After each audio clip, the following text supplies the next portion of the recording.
talking about this a little bit earlier.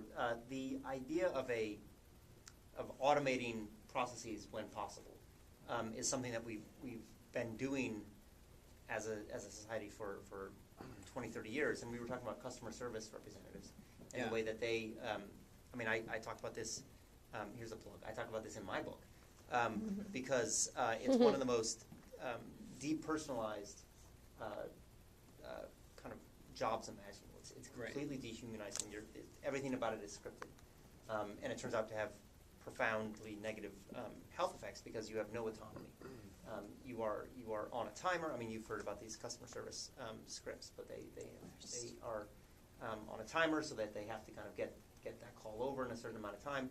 When the customer calls and makes complaints, they enter a few keywords of what the complaint is, and then a script pops up, and they have to answer according to that list of questions and answers. So they have almost no agency as individuals. So that is something that we, on some level, have been comfortable with, right? We tolerate that as a we tolerate it. I don't know if it's comfortable. Yeah. Well, yeah.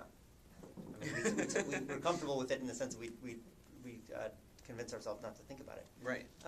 But that is, in some ways, automating people in a way that well, it does kind of seem inhuman. And yet, well, and it is, I think, literally inhuman. So better that we just let the computer do the whole thing. Better that it be that be the new iPhone that can recognize everything that you say.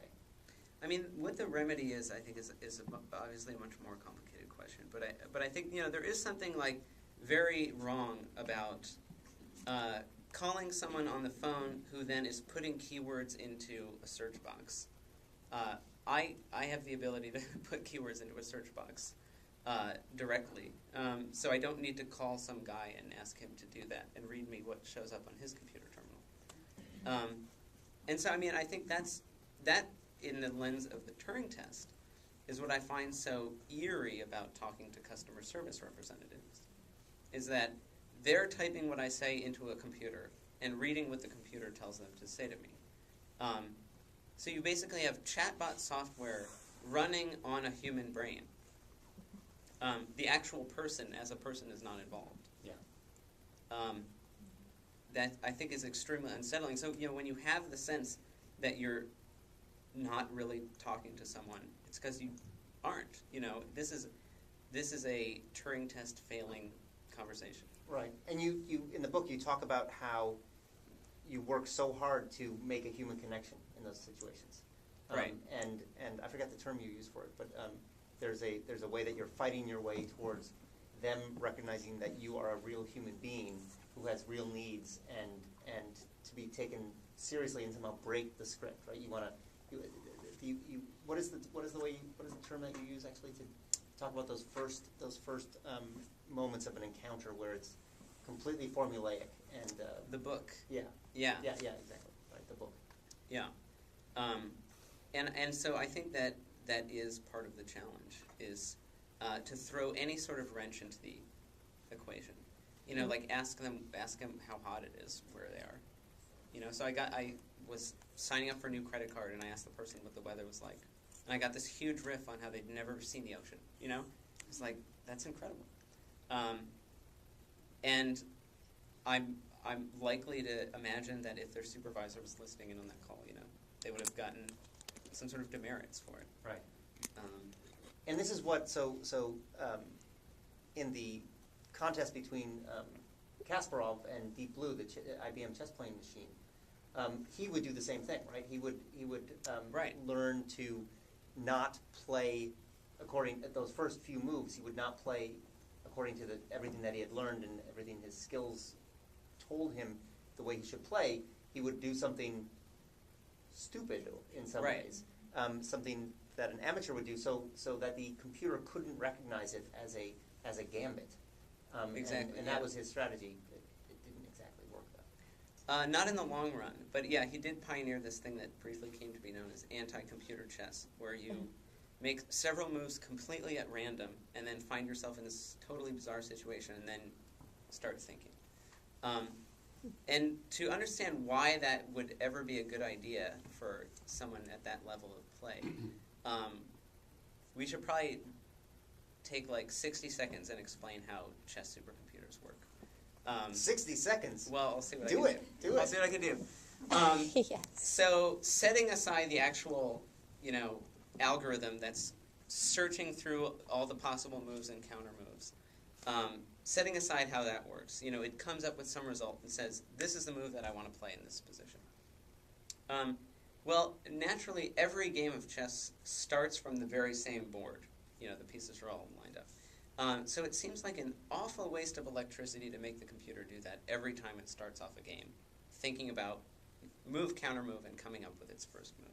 So in fact, it goes through that huge calculation once, and then it just writes down the move. And then the next time, it knows ahead of time what to play. And so if you imagine it going through the game move by move, game by game, and over the course of hundreds of thousands, if not millions of games over many decades, it's amassed this giant database of, if we get to this position, I already know what to play, it's this. And that's called the book. And so a big part of what was going on, a big part of what happens when grandmasters play each other is that they're both trying to get the other person out of book. They've both essentially memorized this huge amount of kind of collective wisdom about what you need to do. And so a big part of the head game of human chess is getting the other person out of that and putting them in a position where they have to start thinking. And if they have to start thinking before you have to start thinking, you're likely to win the game. For Kasparov, he basically knew that the computer's book was absolutely flawless. His memory, however impressive, was finite. And so his strategy, which had mixed results, was to play totally insane moves for the first few moves, to try to, as quickly as possible, get into a situation that had never come up in the entire history of chess. And then, effectively, the game begins. And so that's what interests me about the way that people talk about chess at the grandmaster level, is that the game is not even really considered to have begun until what's called the novelty, which is the first move that creates a position that has never been played before in chess history. So when people are using their reasoning rather than their memorization skills. Exactly. And so for me, this notion of the novelty, of getting out of book, of the idea that you're not even playing chess until you've reached a position that's never been reached before, that for me became a powerful way of thinking about conversations. That most of us, when we start a conversation, we're effectively in book. You say what's known to be a good way to start a conversation, and the other person replies with what they know to be a good way to reply. And you sort of noodle your way through until someone says something slightly weird, and then you find yourself kind of thinking freshly, and then you're really talking. This is why people are always thrown when they ask, how are you, and you actually give a sincere answer. Right, exactly. That's the Kasparov move, is to actually say how you are. So, and this is, I mean, you talk a lot in the most fascinating possible ways about chess in your book. And one of the things that's compelling to me is how you talk about how memorization has been the bane of chess over the last, I don't know, decade or Yeah. longer than that, probably, right? Yeah. That the vogue for just memorizing as much as possible has, in the opinions of some people, like Bobby Fischer, actually ruined the game. Yeah. Because it's all just programmatic. It's all algorithms. Yeah. And that's really the danger. So if you look at games that are... So chess is, I think, in a legitimate danger of being basically booked to death, that we reach this point where literally we know what to do in every situation. So why set up the pieces? Now, that this is true for, the top 30 people in the world. It's not true for us. But if you look at a game like checkers, checkers was basically dead in the 1860s. So this is before computers even came along.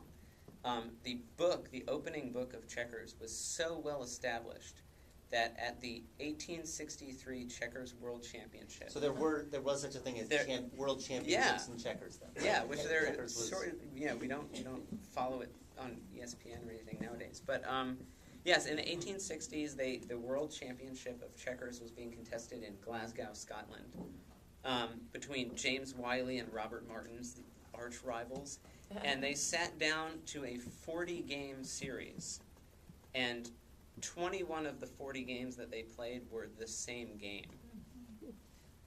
Because it was so widely known that when I do this, then you do that. That they literally played the same game 21 times. And the other 19 games were played with the same exact opening sequence that just deviated later. And the score was 0-0 with 40 draws. And they just basically gave up. And it was basically like the death knell of checkers. a tragic moment. Yeah. Memorized in history books all over the world.